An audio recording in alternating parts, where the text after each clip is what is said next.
In many ways, the Bible could be likened to a tale of two cities. Now, perhaps you hadn't thought of it that way, but you see the Bible opens in the book of Genesis with two cities, and it closes in the book of Revelation with two cities. In Genesis chapter 10 and chapter 11, we read of Babylon. We read of the beginning of the kingdom of Nimrod, that the beginning of his kingdom was Babel. And as we go on and read there in Genesis 11, we read that approximately 100 years after the flood, mankind was organized by Nimrod to build a great tower, a symbol of defiance of God, a symbol of defiance of the will of God. And it represented the organization of man's system, built and constructed in rebellion against God. And so we open in the book of Genesis, in the post-flood world, we open with Babylon. And as we go through the pages of the Bible, we find from time to time we read of Babylon. And when we get to the book of Revelation, we read of Babylon. And finally in Revelation 18, we read that Babylon the Great will be destroyed. That the time is coming when the great city Babylon will be cast down and will become a hold of demons and foul spirits. And it will become a great abyss throughout the 1,000-year period. Now also in the book of Genesis, we read of another city. A city to which we're introduced in Genesis 14. Because we read there of Abraham returning from the slaughter of the kings, and we read that Abraham met an individual identified as Melchizedek. Melchizedek, king of Salem, or Jerusalem, as we know it better. Melchizedek, king of Salem. Now, when we're introduced to Melchizedek in Genesis chapter 14, we don't know a whole lot about him just from Genesis 14, except that Abraham recognized him as an individual to whom tithes should be paid.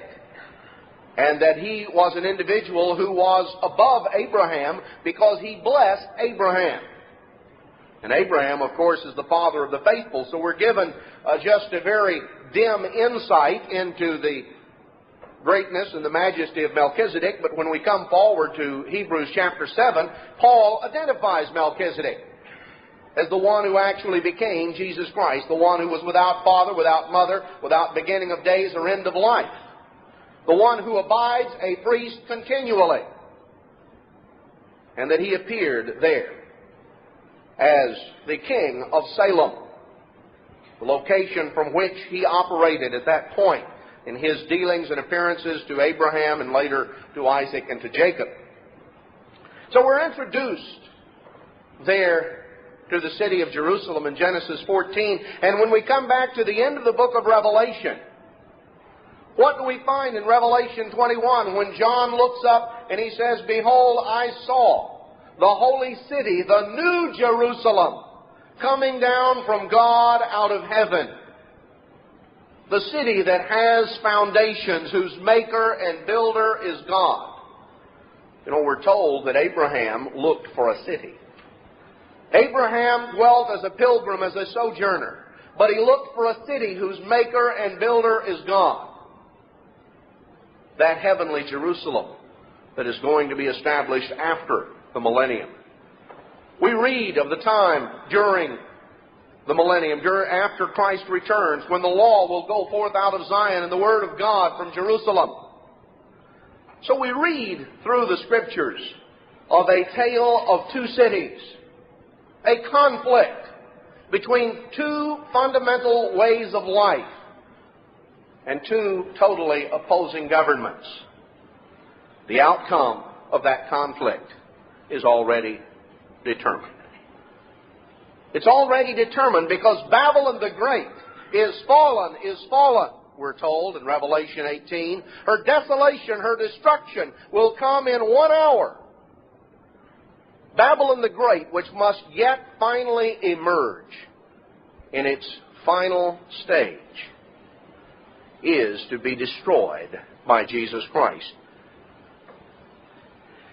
I want us to focus a little bit on some of this account and some of the events that are to occur and some of the things that very specifically relate to Babylon and to the things that are going to transpire. It is important that we understand where we stand in the flow of events. Now we're going to concentrate quite a bit on the book of Daniel because Daniel is a very pivotal area of giving us an outline of these events and certainly focusing in on Babylon because Daniel, you remember, was carried to Babylon as a captive. In Daniel chapter 4, we have a very remarkable section of Scripture because this is a chapter that was actually written by a Gentile king, Nebuchadnezzar. Now, maybe you never thought of that. You didn't know that Nebuchadnezzar wrote part of the Bible, but notice Genesis 4, or Daniel chapter 4, verse 1. Nebuchadnezzar the king, unto all people, nations, and languages that dwelt upon the earth, peace be multiplied unto you. I thought it good to show the signs and wonders that the high God has wrought toward me. This was actually an open letter that Nebuchadnezzar composed and sent out to his empire. And we have it preserved for us in the book of Daniel. Nebuchadnezzar tells a remarkable story in this open letter. He had a dream, and it was a very troublesome dream, as he describes, that in this dream in verse 5 he talks about it in verse 6, that there was a decree that he made wanting to get this vision interpreted. He wanted to understand it. And so we begin to, on down in verse 10, have the dream described. Nebuchadnezzar saw a great tree, and this tree had great branches, and it was filled with leaves, and there were birds and beasts that made their home in that tree and under the shade of it. It was a very impressive tree. And then we're told in verse 12 that there was a voice from heaven, a decree of the watchers, that said, hew down the tree, in verse 14, cut off the branches, shake off the leaves, scatter the fruit, and the beasts, let the beasts get away from under it, and the fowls from the branches. Nevertheless, the tree was cut down, but it was not uprooted. Now that's important. We'll come back to that later. The tree was cut down, but it was not uprooted. The stump was banded with iron and brass. The tree cut down, but the stump remained in the ground and was banded. Well, we find that Nebuchadnezzar according to verse 16, was to have his heart changed from a man's heart to become like an animal. He went, in other words, absolutely stark raving mad. And that 7 times were to pass over him. 7 times. And this matter is by the decree of the watchers, and the demand by the word of the holy ones, to the intent that the living may know that the Most High rules in the kingdom of men, and gives it to whomsoever he will, and sets over it even the basest of men. God determines the rise and fall of kingdoms and empires. That's all a part of the plan of God. You know, we're told in the book of Acts that the Father has reserved the times and the seasons into his own power. The rise and fall of great powers, the ebb and flow of empires, is not merely a matter of happenstance or accident. The rise and fall of these empires and the timing of that rise and fall is a part of the plan and the purpose of God, because God rules over all. And he has reserved the times and the seasons into his own power. Well, Nebuchadnezzar was very troubled as a result of this dream, and he called Daniel, and Daniel came in to explain it to him, and Daniel listened to the recounting of the dream, and Daniel was really struck.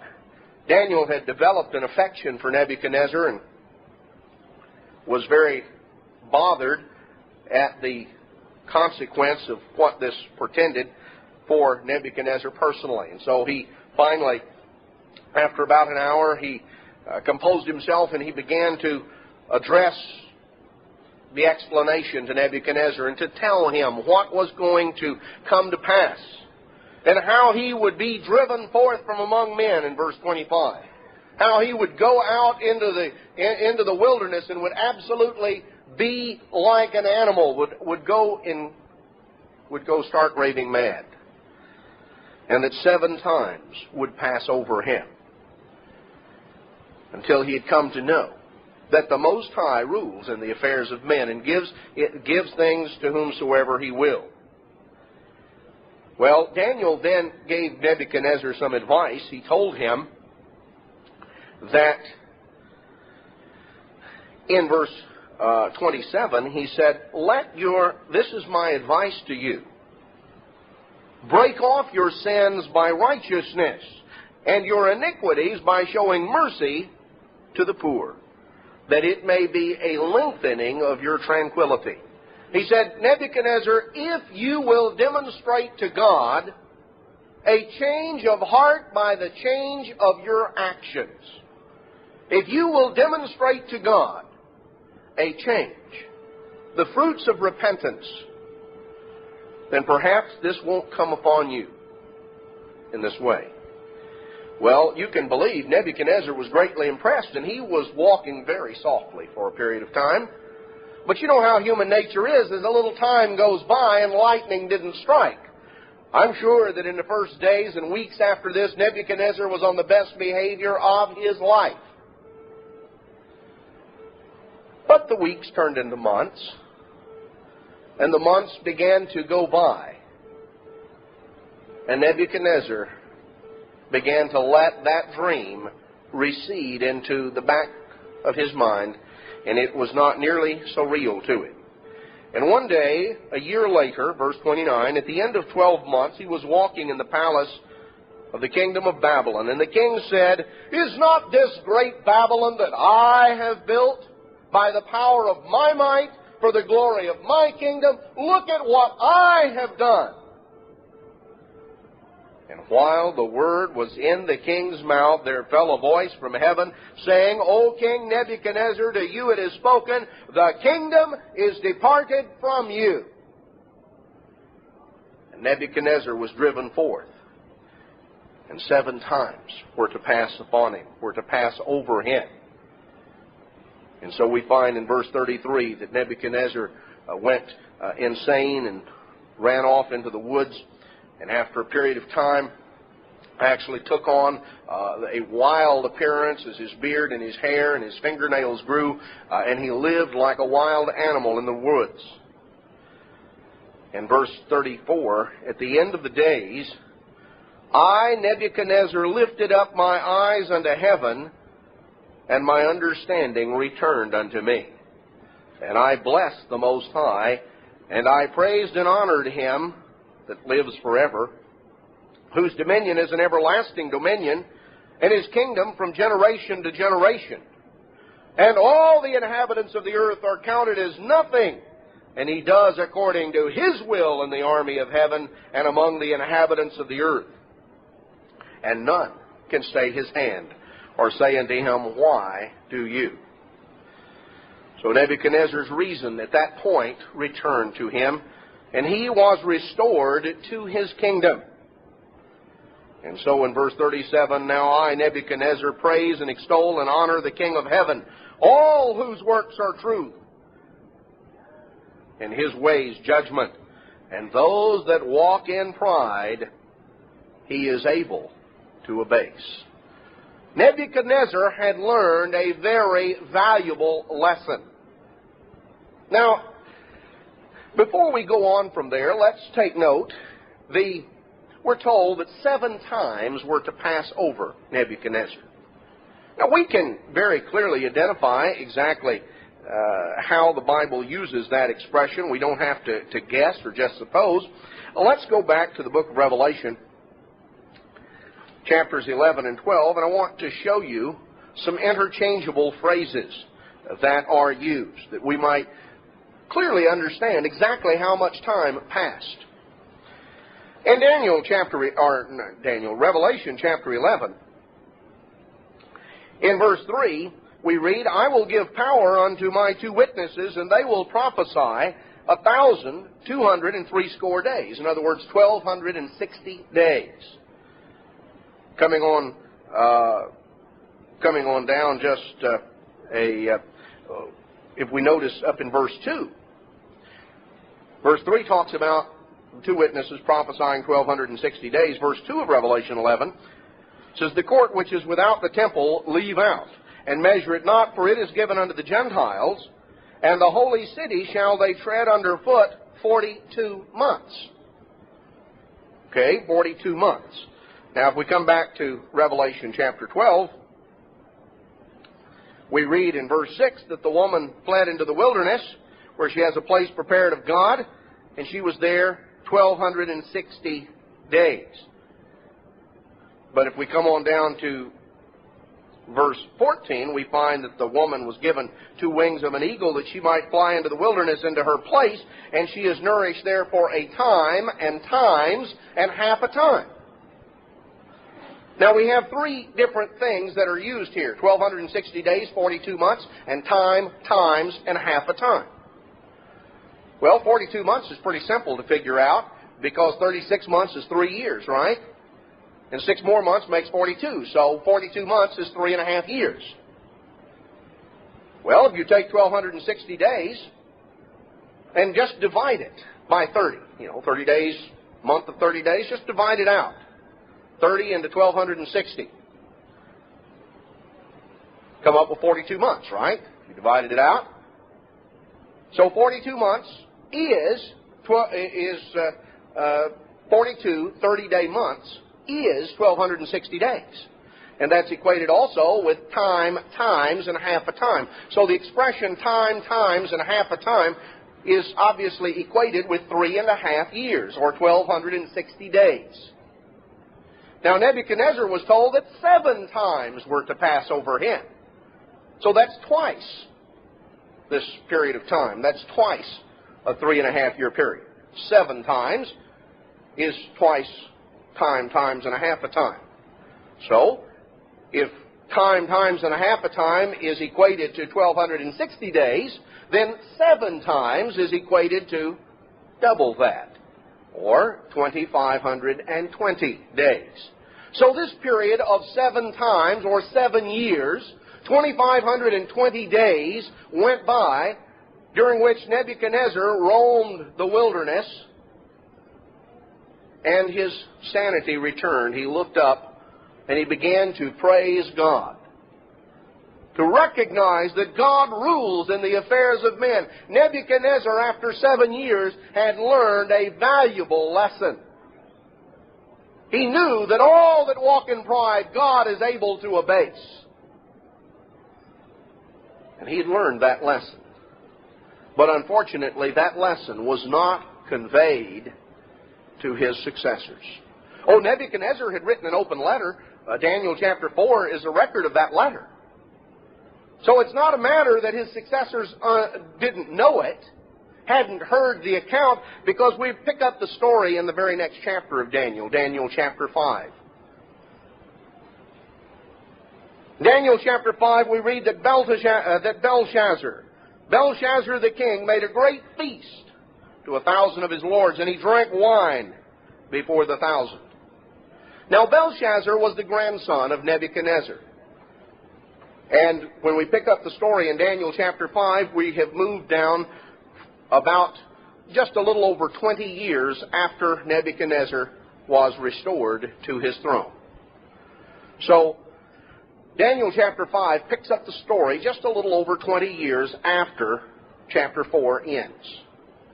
Belshazzar was the grandson. His father was Nabonidus, Nebuchadnezzar's son. Nabonidus was with a Babylonian army elsewhere in the empire, and Belshazzar was left in Babylon as the king. He was the joint king, or the co-ruler, with his father Nabonidus, and was actually the one administering the government in Babylon while his father was elsewhere in the empire.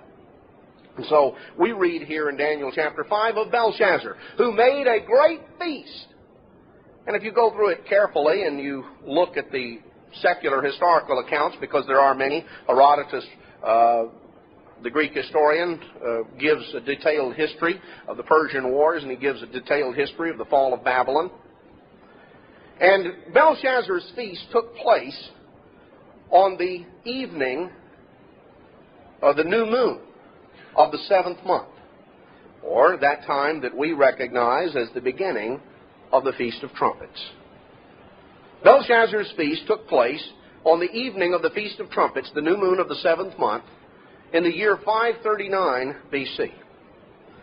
Now, Babylon was under siege. I want to set the stage a little bit for Daniel chapter 5. Babylon was under siege. The armies of Cyrus the Great of Persia had approached Babylon. Belshazzar was very contemptuous of what the Persians purposed to do, because great Babylon, impregnable Babylon, the walls of Babylon could not be breached. Herodotus tells us that the walls were 335 feet high and 85 feet thick. There was a chariot track around the top. There were 100 brass gates. How can you breach a city like that? Great Babylon. There was the river that flowed through Babylon. There was a source of water. Belshazzar laughed at the idea that these Persians would have the audacity to think that they could lay siege to great Babylon. And so he made a feast. And he laughed at the Persians. And he drank wine, and after he had drank for a little while, verse 2, he commanded that they bring the golden and silver vessels which his ancestor Nebuchadnezzar had taken out of the temple, which was in Jerusalem. And the king and his princes and his wives and his concubines might drink therein. So the sacred vessels held in the treasury of Babylon, the sacred vessels taken from Jerusalem by Nebuchadnezzar decades previously, were now brought into the banqueting room. And we find in verse 3 that they brought the golden vessels that were taken, and they brought them in. In verse 4, they drank wine, and they praised the gods of gold, and the gods of silver, and the gods of brass, and the gods of iron, and the gods of wood, and the gods of stone. You better believe by the time they got down to the gods of wood and stone, they were pretty well looped. They were drinking praises to this god and that god, sort of working their way down, showing absolute contempt for the God of heaven. But what was the lesson Nebuchadnezzar had learned? All that walk in pride, he is able to abase. And as Belshazzar was there, drinking his wine, and laughing and making jokes, and giving praise to the various idols of Babylon, there appeared something that provided instant sobriety for Belshazzar and his guests. All of a sudden, there was a hand, a disembodied hand, that appeared out of nowhere, that began to write on the plaster strange words. Mene, tekel, upharsin. Now, as Belshazzar saw this, we find as we go on down that we're told in verse 6, when this was written up there, in verse 6, the king's countenance was changed, and his thoughts troubled him, so that the joints of his loins were loosed, and his knees smote one against another. Now, you might want to look up that expression, the joints of his loins were loosed. That is a King James euphemism for the fact that he had a very embarrassing accident about that time. That just absolutely, he was so frightened that he didn't know what to do. So he did. And his knees smote one against another. He was absolutely petrified. In the midst of all of this drinking and all of this carousing, here was a hand writing on the wall. The handwriting on the wall. and he didn't know what to do. They wanted someone to interpret. Now, let's understand, those words are very strange to us. The words themselves were not so strange to Belshazzar because these are forms of the term mina, shekel, and perez, which were weights or measurements that were weights. But you know, if you saw something similar and the words on the wall were tons, pounds, and ounces, it would be still, you might know what the word itself meant, but it would be meaningless in that context. And Belshazzar knew that whatever this was, it certainly wasn't meaningless. And he offered to make whoever could tell him, the third ruler of the kingdom. That, of course, is because he himself was the second ruler. We've already commented on that. Well, his mother, the queen mother, told him that there was a man in the days of his grandfather Nebuchadnezzar who was held in high esteem and high repute by Nebuchadnezzar, and who was noted as an interpreter of dreams. But you know, Belshazzar hadn't had any need for Daniel. And he maybe had heard of Daniel, but he was ready to call in anyone, and so he called in Daniel to tell him. And Daniel told him. He started out by making great promises to Daniel, and Daniel said, "You keep your rewards, I don't need them." But Daniel told him, he said, this is the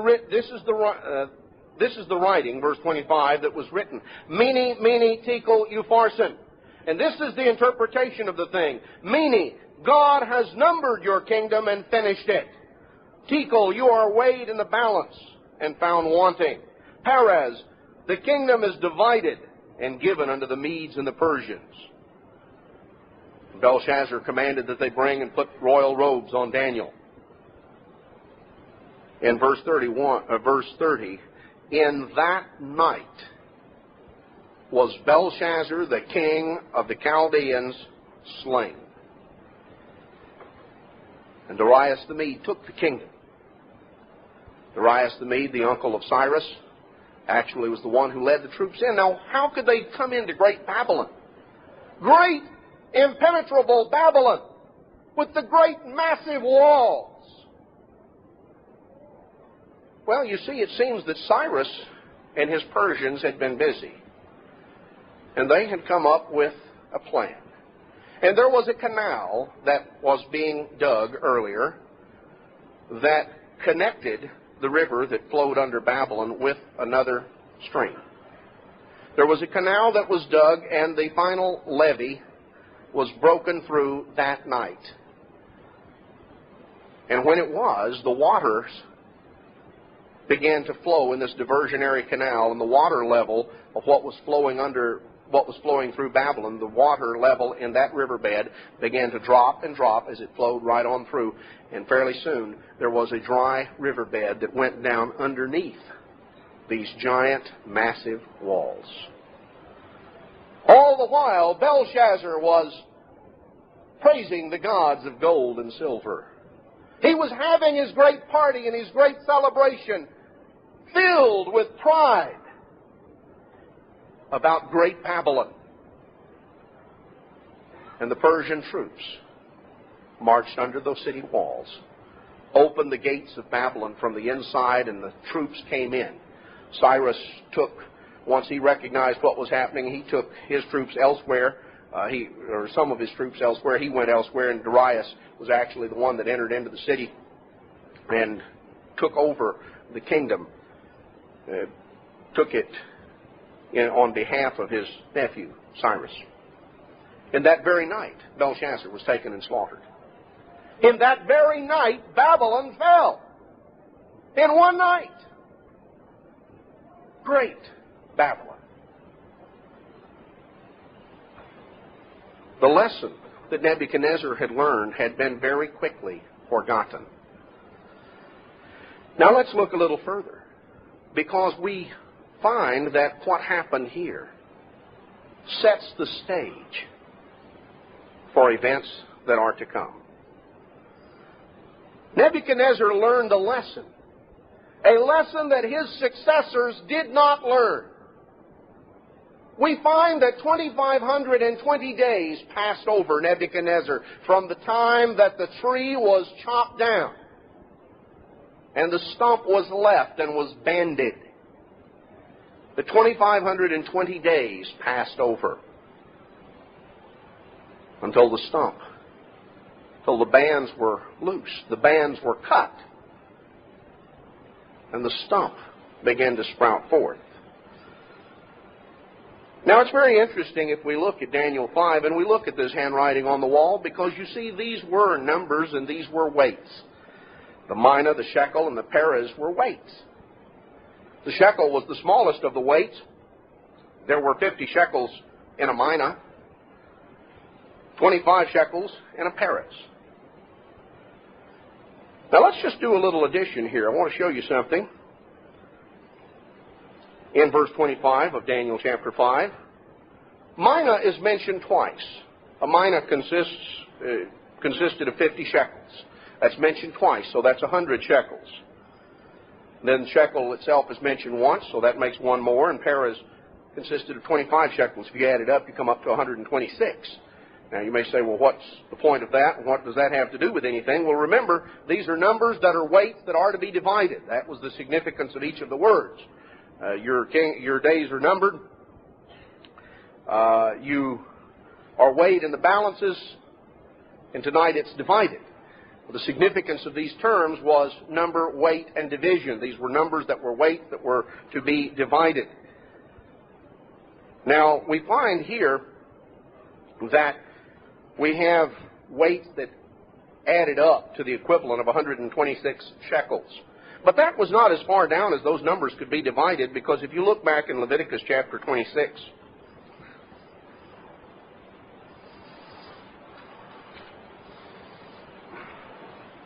Leviticus 27. Leviticus 27 and verse 25. And all your estimation shall be according to the shekel of the sanctuary. 20 gerahs shall be the shekel. Now, these numbers that were weights added up to 126 shekels, but that's not as far down as these numbers could be divided. If we utilize this, that the estimations are to be made according to the shekel of the sanctuary, 20 gerahs shall be the shekel. So there was a unit of measurement smaller than the shekel, and that was the gerah. You want to do a little multiplication, just multiply 20 times 126.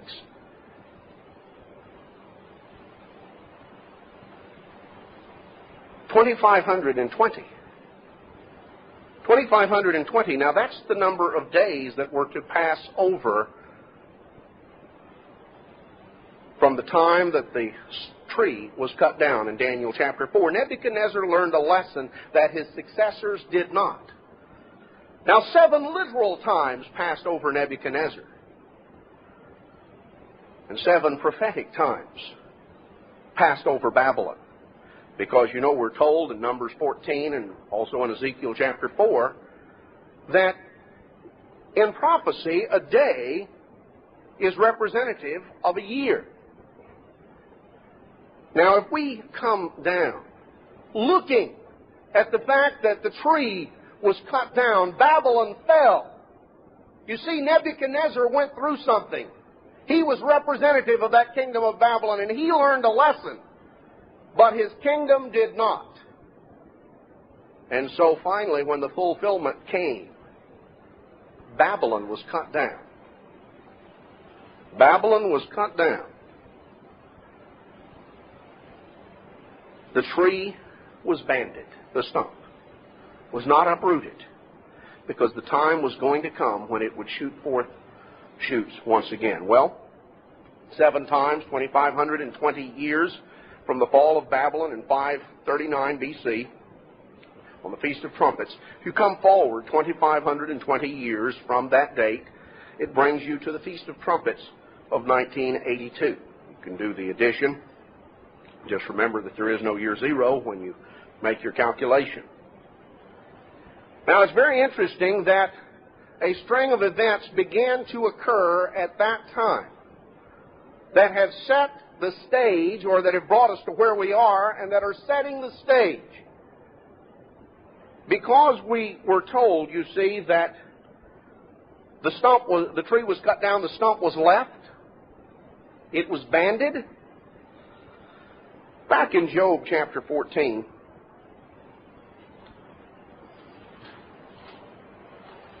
notice the statement. Job 14:7, there is hope of a tree, if it be cut down, that it will sprout again, and that the tender branch thereof will not cease. Though the root thereof was old in the earth, and the stock thereof die in the ground, yet through the scent of water it will bud and bring forth boughs like a plant. You see, the tree, the bands were loosed, and the tree began to sprout forth. Now, it didn't sprout up as a full tree all of a sudden. When shoots began to come forth from a stump, or from the roots of a stump, you don't all of a sudden have a full-blown tree. But the 2,520 years came to an end. Very interesting that that very evening, the evening that began the Feast of Trumpets in 1982, was the evening that a remarkable event took place in Germany. The Social Democratic Party of Germany had governed in coalition with the Free Democrats for several years, and they were a socialist-oriented government and much more accommodationist with Eastern Europe and with the Soviet Union. They had accepted and accommodated themselves to the fact that the Soviet Union's domination of Eastern Europe was part of the eternal order of things, and that Germany itself would not be reunited. But on that evening of the Feast of Trumpets in 1982, a remarkable event took place, and that is the fact that, sort of out of the blue, the Free Democrats withdrew from the coalition, and Germany's coalition government collapsed. And on the evening that began the Feast of Tabernacles 2 weeks later, a new government was sworn in, and that was a government headed by the Christian Democratic Party, which was the Roman Catholic political party in Germany. Now, we think in this country of separation of church and state, we ought to recognize that that is not something that is a part of the structure in many other nations, and that in many countries there are political parties that are directly affiliated and associated with a certain church. The Christian Democratic parties were established under the auspices of the Vatican in the aftermath of World War II, and played a significant role in German and Italian politics particularly. So the Christian Democratic Party came to power in Germany there, 1982. It's very interesting that it was just a few weeks later that Pope John Paul made a remarkable statement as he was on a 10-day trip to Spain. And he made a statement, a pronouncement that was addressed to all of Europe, Europe from the Atlantic to the Urals. And he said, I, Bishop of Rome and pastor of the Universal Church from Saratoga, issue to you, old Europe, a cry full of love. Give life to your roots. Give life to your roots. A remarkable chain of events was in progress.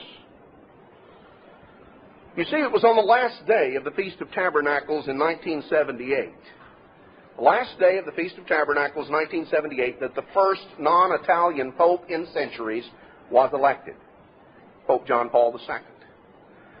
You have to think about it a little bit to understand the significance that this held for the Eastern Europeans.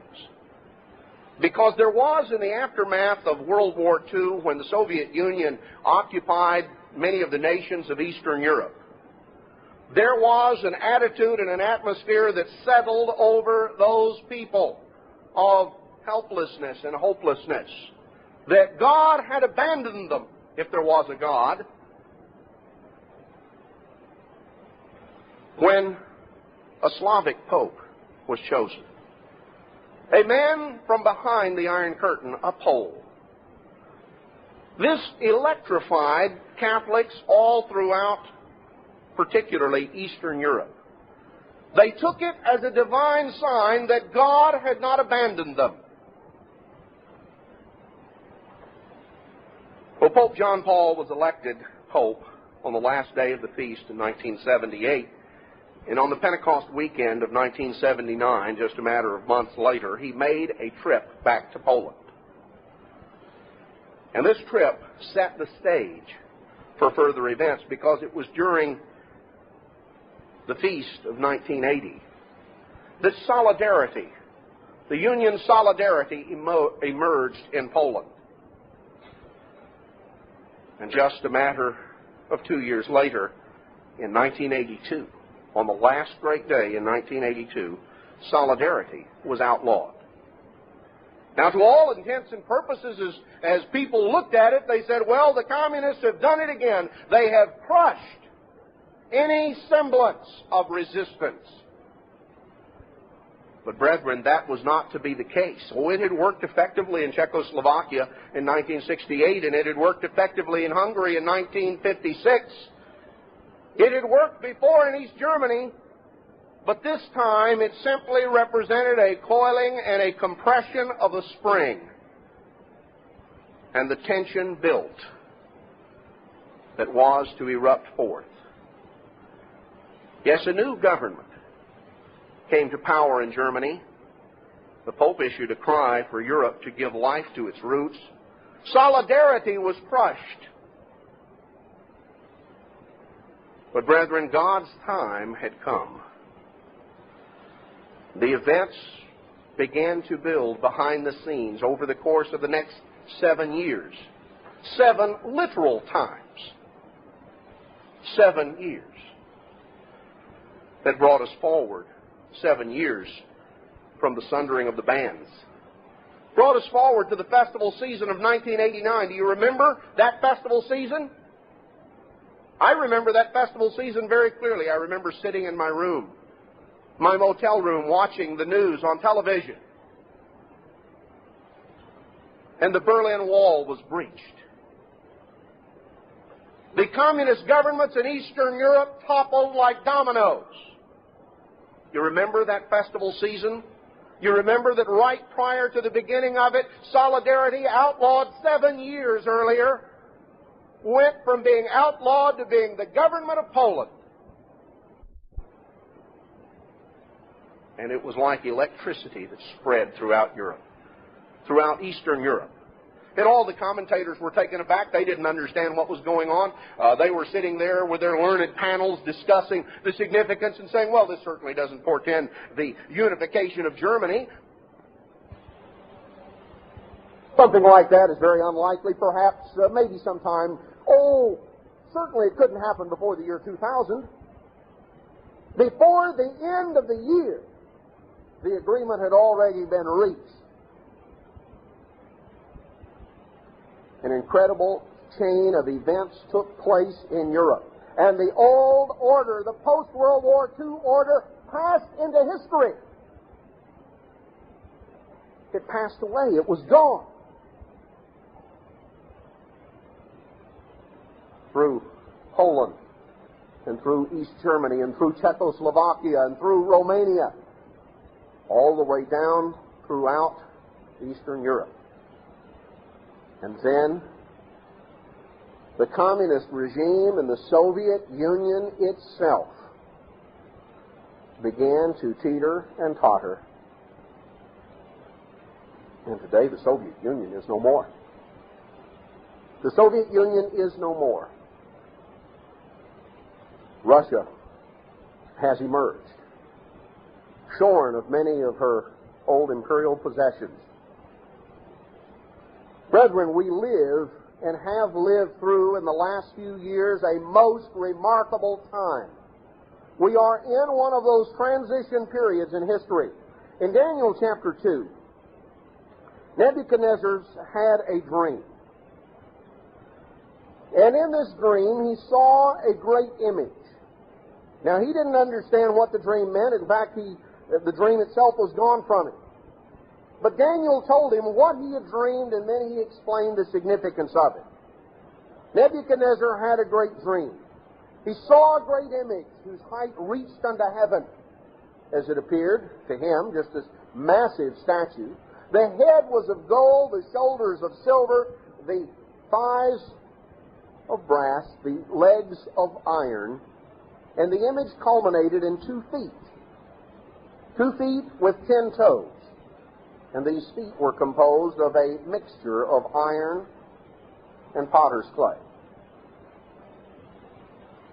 And as he watched this great impressive image, a stone was cut out without hands, a stone of supernatural origin that came down and smashed the image on its toes. And when it did, the image was shattered to dust, and the dust blew away, and this stone, cut out of supernatural origin, became a great mountain and filled the earth. And Daniel explained to Nebuchadnezzar. He said in verse 37 of Daniel 2, "You, O king, are a king of kings. You are a king of kings." And he said down in verse 38, "You are this head of gold. Babylon, ruled by you, is symbolized by this head of gold." In verse 39, "After you shall arise another kingdom, yet inferior to you, and another, 3rd kingdom of brass, which shall bear rule over all the earth." Great kingdoms that are going to rise after you. Well, we read of the first transition because we just got through reading in Daniel chapter 5 of how the Medes and the Persians came in and Babylon fell in 539 BC, and a second kingdom came in. The kingdom of the Medes and the Persians, symbolized by the shoulders and chest of silver. About 200 years later, there was another transition. Alexander the Great and his Greek troops crossed the Hellespont into Asia and defeated the Persians. And the Persian Empire fell. And Alexander's Greek Empire, this 3rd kingdom of brass, bore rule. Alexander himself died within a short time. But this Greek-dominated, this Hellenistic kingdom, divided among his successors, yes, but retaining a unity of the Greek language, of the Greek culture, of the Greek philosophy, retaining this Hellenistic flavor. The empire of the Greeks, which ruled over the entire Middle Eastern area, until finally there arose a 4th kingdom. A kingdom of iron that began to swallow up the remains of this Hellenistic kingdom of Alexander. It swallowed up what had become the northern kingdom of the Seleucids, taking their descent from one of Alexander's generals, Seleucus. They swallowed that up, the Romans did, and then finally swallowed up the Ptolemaic kingdom of Egypt in the south, and swallowed up the remains of Alexander's kingdom. And so we come down to this 4th kingdom, the Roman Empire. The Babylonians, the Persians, the Greeks, and now the Romans. Now there's an interesting thing that is pictured here on this image. It is emphasized that the 2 legs were of iron. That is emphasized, and that of course correlates with history, because we find the Roman Empire continued down as the Eastern Roman Empire and the Western Roman Empire, divided in the 4th century A.D. by the Emperor Constantine for administrative purposes. The Western Empire with its capital in Rome, and the Eastern Empire with its capital in Constantinople, which Constantine, with all due humility, had named after himself, and had made that the capital of the Eastern Empire. Now, biblical prophecy and our attention has primarily been focused on the Western Empire. That was the empire centered at Rome, the empire that continued down as the Latin Germanic realm, dominated by the Catholic Church and dominating Western European history for century after century in its revivals and declines. But that only represents the succession of the Western leg. You see, there was an Eastern leg as well, the Eastern Roman Empire, with its capital at Constantinople. The Eastern Roman Empire continued on down, known in latter history as the Byzantine Empire. But their rulers, trade continued right on down as the Eastern Roman Empire, with the capital at Constantinople, continued on down until Constantinople fell to the Turks in the 1450s. Just a matter of less than 50 years before Columbus discovered America, when the Eastern Roman Empire finally fell in the 1450s. But there was an event that had taken place just prior, right around the time of this fall, just prior to it, and that was a marriage that had taken place in Rome. It was performed by the Pope himself. It was the marriage of Sophia, who was the niece and ultimately the heiress of the Eastern Roman Empire, and she married a man who was the Grand Duke of Muscovy. When Constantinople fell, the Grand Duke of Muscovy traded in his old title for a new one. He now viewed Moscow as the third Rome. Constantinople was the second. And he himself took the title Caesar, the successor of the Eastern Roman Empire. And so as we come down, emerge from the medieval period, all through the medieval period and on up until modern times, there were two rulers in Europe who claimed their title as successor to Caesar. You see, as we come on into modern times, we find there was a ruler who called himself Caesar. It's spelled out in the way we normally see it in English, C-Z-A-R, or sometimes T-S-A-R, the Tsar of the Russians. His title goes back to the Eastern Roman emperors. He was Caesar, the successor of Caesar in the East. But there was also one in the West, down through the medieval period and on up to modern times, who was also Caesar. We pronounce it in English Kaiser, which was simply the Germanic pronunciation. Actually, the Latin pronunciation of Caesar was more like Kaiser. That's just simply spelled out in German. You see, the Holy Roman Emperors didn't call themselves emperor. Emperor is an English word. No, they were Kaiser in the German. The term, the successors of Caesar, coming down on the Greek, Latin, Catholic realm of the West, or the Latin, Germanic realm, the Latin, Germanic, Catholic realm of the West, the Greek, Slavic, Orthodox realm of the East. And when we come down, we note that an interesting thing occurs. When you get down to the bottom of the image, you have 2 feet and 10 toes.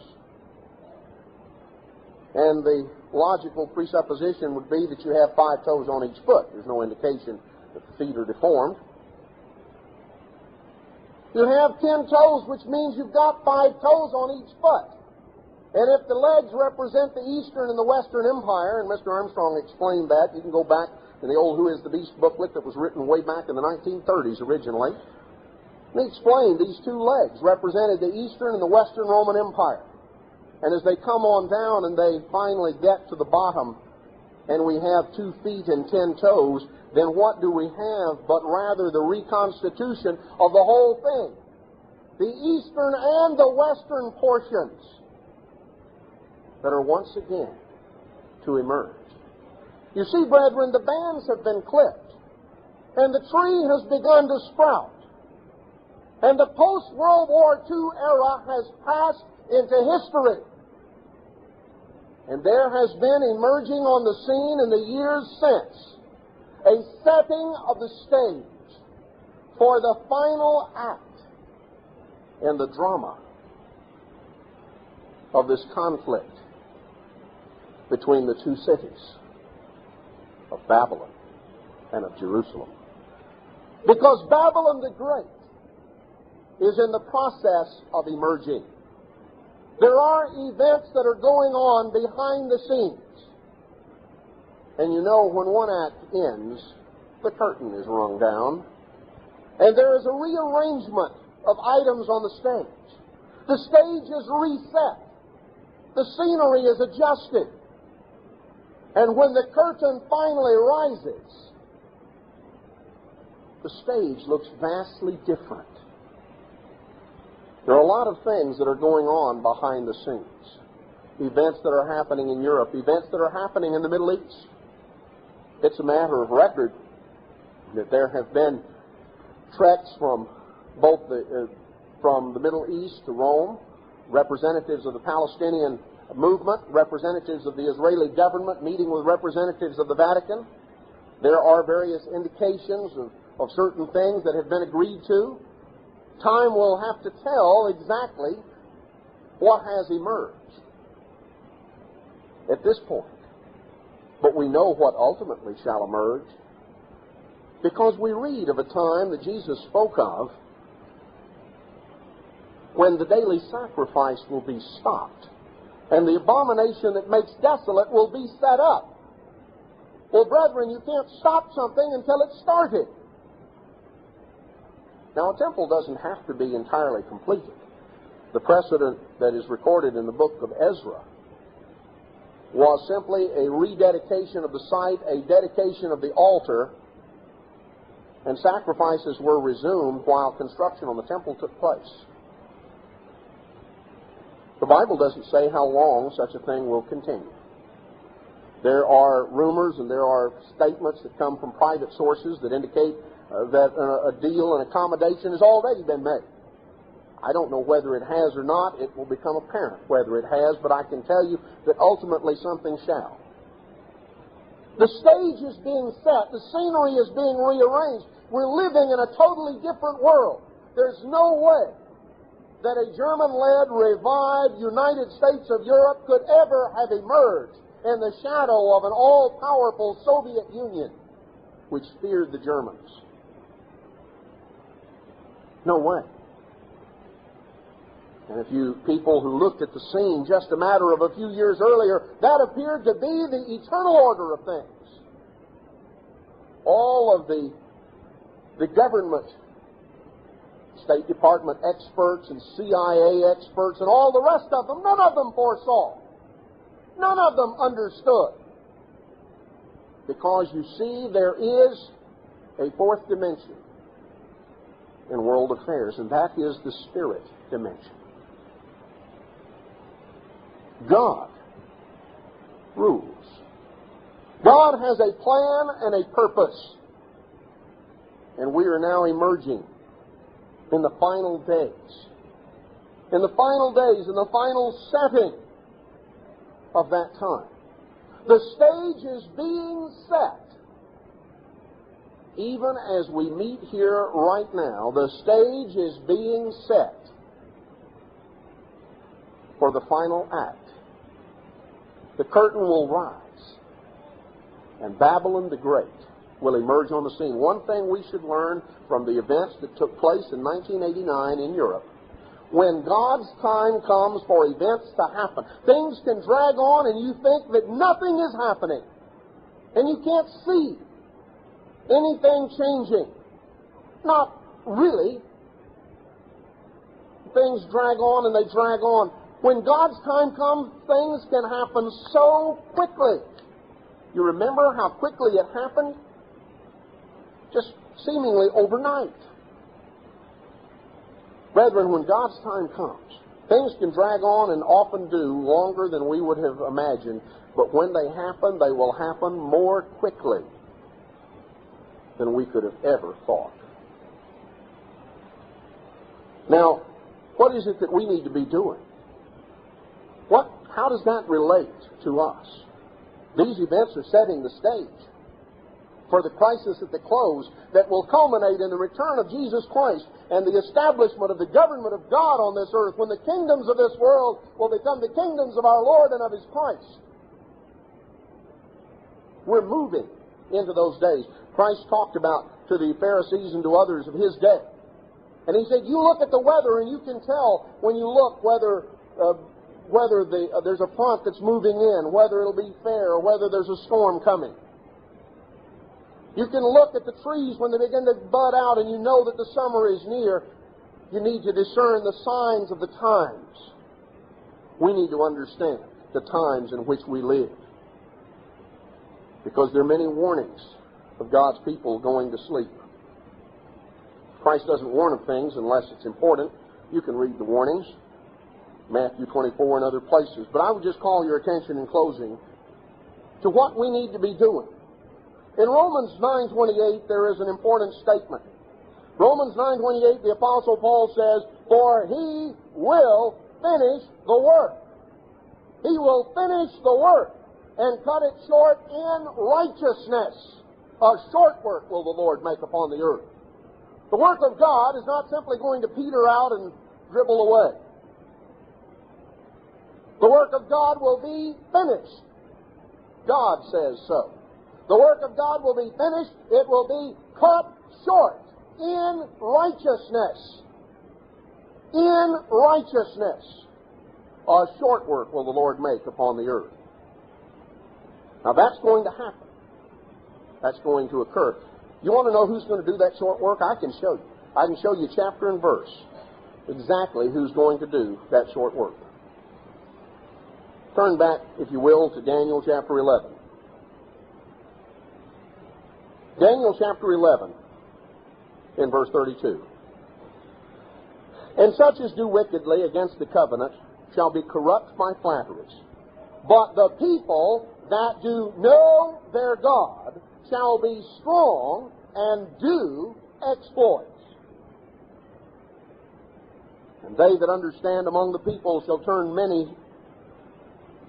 instruct many, yet they shall fall by the sword, by the flame, by captivity, and by the spoil many days.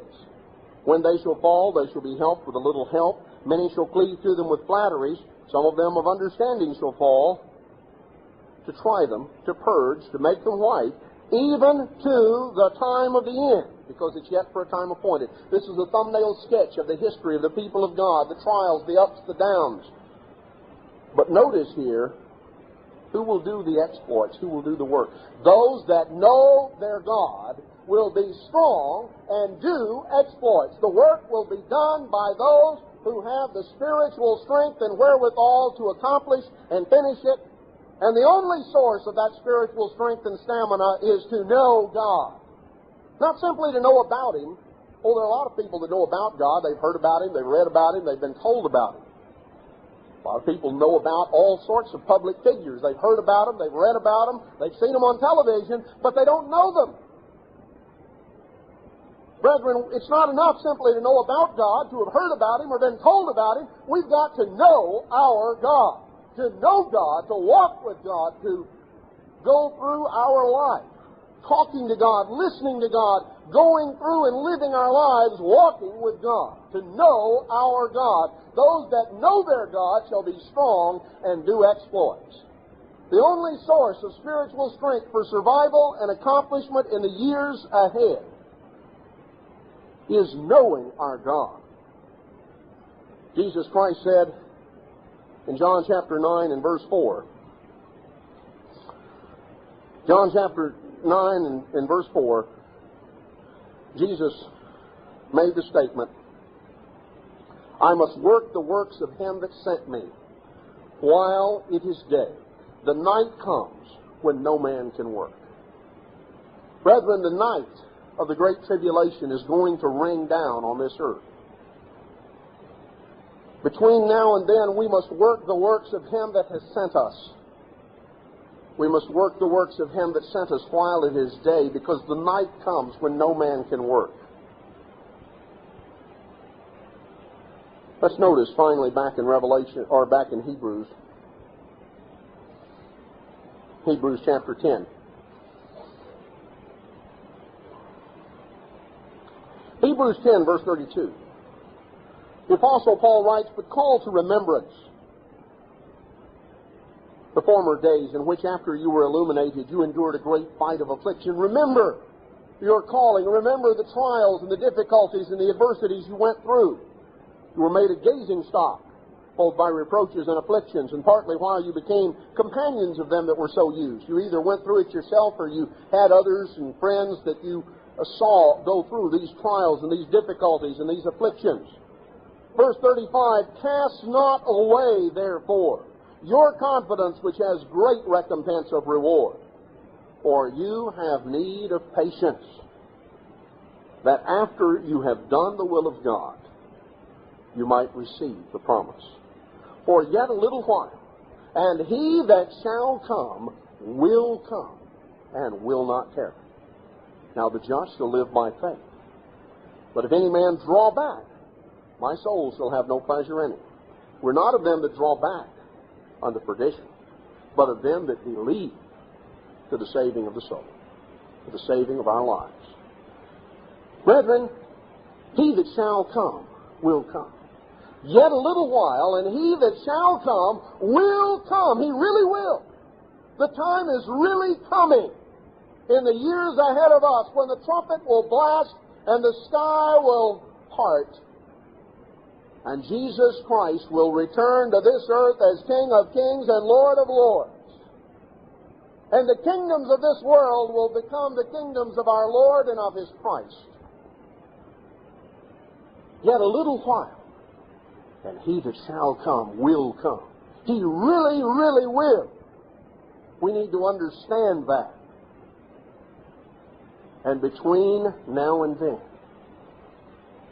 we need to be busily about our Father's business.